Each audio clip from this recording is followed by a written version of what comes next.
Alors pourquoi on s'est occupé de l'asthme? Parce que l'asthme, c'est la maladie chronique la plus fréquente chez les enfants. C'est une cause importante des visites en urgence, d'hospitalisation, de visites au bureau. C'est la première cause d'absentéisme scolaire. Et même chez les adultes, au moins 18% des personnes feront une crise d'asthme quelque part dans leur vie. C'est-à-dire, l'asthme, c'est un problème de santé publique. Le problème, c'est que c'est une maladie qu'on ne la connaît pas assez bien, donc on n'est pas capable de proposer des interventions préventives efficaces. Il y a par contre des traitements efficaces avec lesquels les enfants peuvent avoir une vie active, c'est-à-dire aller à l'école et faire l'activité physique. Le problème, c'est que les enfants ne suivent pas le traitement et au moins un enfant sur deux ne suit pas le traitement comme il faut. Donc, l'objectif de ce projet est d'améliorer l'adhésion au traitement.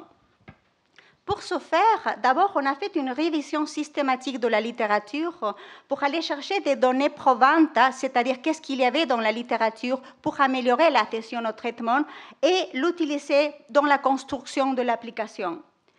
On a révisé 30 articles scientifiques et de là est sorti principalement 3 éléments. Le premier, les connaissances. Il fallait que l'enfant comprenne c'était quoi l'asthme, c'était quoi les déclencheurs, c'était quoi le traitement, pourquoi on utilisait le traitement et comment il fallait l'utiliser. Ensuite, il y avait la notion d'autogestion de l'asthme, c'est-à-dire qu'il fallait que l'enfant évite les déclencheurs si possible, qu'il apprennent à reconnaître les premiers signes de crise d'asthme et qu'ils apprennent à agir en conséquence. Et finalement, la participation des parents, de la famille et de l'école, c'était important. Tous ces éléments-là amélioraient l'adhésion au traitement de l'enfant asthmatique. D'un autre côté, il y a des recherches intéressantes qui montrent que les jeux vidéo sont capables de changer les comportements. Encore, les technologies de l'information, il y a des révisions systématiques là-dessus qui disent que les technologies de l'information, c'est-à-dire sites web, et réseaux sociaux, applications mobiles, entre autres, sont une opportunité pour la santé publique, notamment dans l'amélioration de la gestion des maladies chroniques, comme les maladies chroniques cardiovasculaires et respiratoires, dont l'asthme. Le problème, c'est qu'il n'y a pas de cadre méthodologique dans cette recherche. C'est-à-dire, on sait que ça pourrait fonctionner, mais on ne sait pas comment ni pourquoi. Donc, ces cadres méthodologiques sont à construire. C'est dans cet ordre d'idées que, dans le cadre de ce projet, nous aimerions d'abord évaluer l'acceptabilité de l'outil auprès d'abord des enfants, de ces familles et des professionnels de la santé.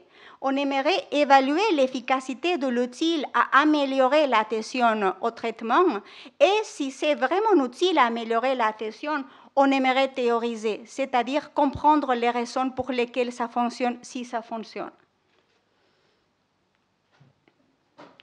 Dans tout ce processus, on a identifié des enjeux.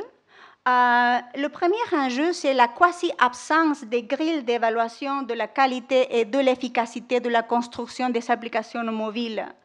Dans cette grille d'évaluation de la qualité, on doit cocher que ces applications mobiles ont été construites avec la rigueur scientifique derrière ça. La confidentialité des données, c'est un des éléments. Et tout le volet de e-littératie aussi, qui vient du concept de littératie. On sait qu'une personne sur deux probablement ne comprenne pas ce qu'il lit, et ça c'est un concept en émergence, c'est-à-dire que quand on construit des messages et avec l'utilisation des technologies de l'information, on doit s'assurer que le message est compris aussi, il doit être proposé de telle sorte qu'il va être compris même pour les personnes à faible niveau de littératie. Donc, les guides de pratique pour la construction des applications mobiles est à faire et il y a 2 semaines qu'il a été mis en ligne le référentiel des bonnes pratiques sur les applications et les objets connectés de santé préparé par la autorité de santé française et qui propose entre autres ces éléments-là. Et nous avons la préoccupation, hein, même si c'est un projet qui est en cours, concernant l'utilisation de l'innovation. Parce que même si on réussit avec tout ce qu'on aimerait dans le projet, il n'y a rien d'assuré que ça va être utilisé. Alors ça, c'est un autre enjeu aussi. Concernant les enjeux proprement éthiques, le sujet des inégalités sociales de santé est majeur. Parce que les technologies de l'information dans ce contexte et les applications mobiles ne doivent pas augmenter les inégalités sociales de la santé. Et dans ce domaine, la recherche est quasi absente. Au Québec, 50% de la population a un téléphone intelligent, 90% des foyers ont accès à l'Internet, c'est pour ça qu'on prévoit une version web de l'application. Et dans une logique populationnelle où on n'aimerait pas contribuer à augmenter les inégalités sociales de santé, on devrait proposer une option pour la population qui n'aurait pas d'accès à cette application. Ça, c'est une préoccupation majeure. On n'a pas de réponse encore. Fabio va décrire la méthode comme telle. Donc ça, c'est un visuel des jeux que nous sommes en train de développer. Donc ici, on voit justement la page d'accueil finalement où l'utilisateur pourrait accéder à différents jeux. Il aurait un poumon de style Tamagotchi finalement qui va soigner et qui va être influencé suivant les résultats de santé des différents jeux auxquels il joue. On a un petit jeu qui est sur les déclencheurs de l'asthme que je vais vous montrer brièvement après. Hop, pardon. Ici, on a une partie de configuration où il va pouvoir entrer des données médicales. Et puis, cette partie-là, c'est vraiment de permettre à l'enfant de faire régulièrement, idéalement une fois par jour, un test de capacité pulmonaire, donc un peak flow, ce qui est vraiment un élément important dans le suivi de l'évolution des maladies respiratoires et principalement de l'asthme. À droite, vous voyez juste des prototypes qu'on a fait, et qu'on a testé à Sainte-Justine pour la fibrose kystique. Donc, brièvement, c'est vraiment une toute première phase qu'on a fait en quelques jours. C'est un peu fort, pardon. Il y a des gens qui dormaient.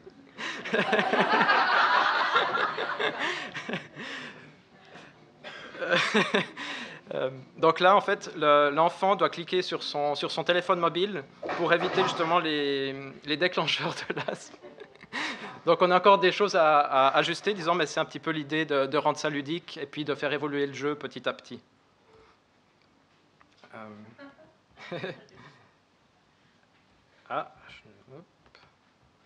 La manière dont on construit les jeux, c'est de dire que si on veut que les enfants et leurs amis s'investissent dans les jeux, il faut aussi qu'ils les fassent par eux-mêmes.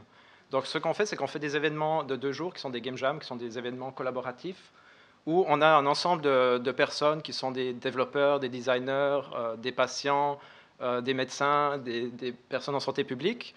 Et puis, ces gens définissent ensemble, en fonction des messages, par exemple, qu'on a reçus d'Alena de Sainte-Justine, comment rendre ça justement plus ludique et accessible finalement. Et ce faisant, on permet aux participants des Game Jam finalement d'apprendre aussi eux-mêmes sur leur propre santé. Donc là, pour le moment, on a fait une Game Jam en Suisse cette année, on en a fait 2 à Montréal ici. La dernière il y a 2 semaines, et on prévoit en faire 5 l'année prochaine. Donc si ça vous intéresse, vous pourrez nous suivre sur Breathing Games. Ça, c'est un petit peu le déroulement de la Game Jam. Donc on a une première partie où les gens vont vraiment s'auto-organiser. Donc on leur propose de se présenter, de dire un petit peu quelles sont leurs compétences. On leur présente le projet, et puis après, c'est vraiment eux qui définissent quel type de jeu va en ressortir. Donc le jeu qui a été fait, c'est pas nous qui avons dit il faut lancer un poumon dans l'air, c'est vraiment l'équipe qui a, qui a développé ça. Et ici, on s'est organisé, donc on était tous connectés, mais on avait des équipes, on a une équipe qui a travaillé sur ce qu'on appelle Lung Launcher, il faut qu'on lui trouve un nom en français, donc il y a vraiment ce jeu sur les déclencheurs de l'asthme. On a des autres qui ont travaillé sur la partie Tamagotchi, qui était Breathing App. On a une équipe qui a travaillé sur le flux-mètre, donc l'appareil à connecter au téléphone. Et puis après, on a l'équipe de recherche qui a également travaillé sur des protocoles, des focus groups, pour faire après une évaluation des jeux. Tout ce qu'on fait est diffusé sous licence libre. Ça veut dire que n'importe qui dans le monde peut reprendre et réutiliser ce qu'on fait, peut l'adapter pour d'autres maladies. Donc tout est documenté, typiquement la bibliographie est sur Zotero, qui est un outil libre. Et puis les gens qui contribuent au projet enregistrent leur contribution dans un système que vous voyez à droite. Et ce système permet de redistribuer les fonds qu'on reçoit. Donc là, on reçoit par exemple des fonds de Concordia. La moitié des fonds, ou un peu plus, est redistribuée à toutes les personnes qui nous aident dans le projet. Donc ça évite d'avoir une compétition finalement avec d'autres organismes. Ici, on voit un petit peu le processus. Donc là, on a eu les 2 Game Jams à Montréal, on a avancé un petit peu sur le jeu. L'idée, c'est de continuer le développement du jeu en ligne et puis lors d'événements, et puis de pouvoir le tester justement après avec des patients, avec des professionnels de la santé, et puis avec les parents des utilisateurs. Bien sûr, l'autre intérêt des jeux, c'est qu'on va avoir des données qui vont rentrer, et ces données-là seront gérées dans un système décentralisé qu'on appelle IPFS ou blockchain. L'idée, c'est qu'on n'a plus une base de données centralisée qui est gérée et sécurisée par une entreprise ou par l'État. C'est que chaque utilisateur va avoir la base de données chez lui. Donc la base est décentralisée. Et ça permet d'assurer l'intégrité des données. Mais ça pose aussi beaucoup de questions qui sont encore à régler sur le plan éthique, sur le plan légal. Mais l'idée, c'est vraiment de remettre aussi les données en lien avec l'utilisateur. Donc il sait vraiment quelles sont les données là. Elles sont publiées, elles sont anonymes et publiées pour permettre aussi la recherche en santé publique. Voilà, c'est cet aspect-là. L'autre aspect sur lequel on veut travailler, c'est le fait justement que ces données, quand l'utilisateur crée des données, il va recevoir une monnaie électronique. Et les chercheurs qui vont vouloir accéder à ces données vont aussi, eux, contribuer en monnaie électronique afin qu'il y ait un échange qui se fasse automatiquement et qu'il y ait une rétribution qui se fasse plus justement de la part des utilisateurs, pour les utilisateurs. Là, je vous propose de voir une vidéo qui dure 2 minutes. C'est 2 participantes qui sont très enthousiastes, donc peut-être qu'elles étaient vraiment dans le projet, elles n'ont pas pris le recul de parler de manière plus scientifique, mais ça vous donne peut-être un autre aspect du projet.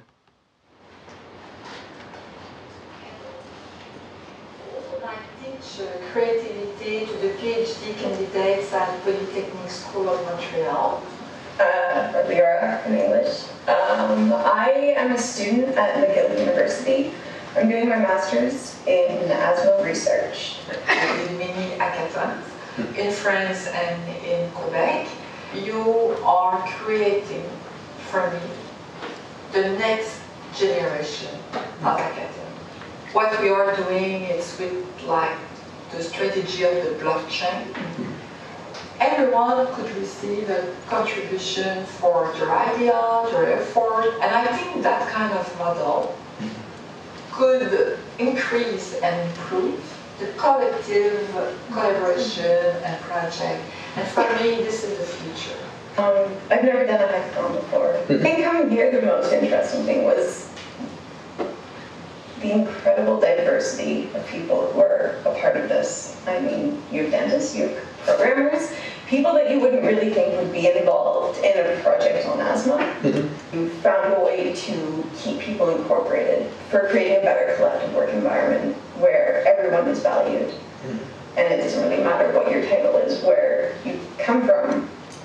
It's about what you can contribute. It is so important for a well-being society to learn how to be more ethical. We have to find a way to make sure that everyone is treated with respect. And I think this experiment, what the way Breathing Games is working, could be like a place where we will learn that. What is remarkable with Breathing Games also is that it's open source. So anyone who wants to continue or to do something, they can have access to the data. It's very the generosity of the program, which is very awesome.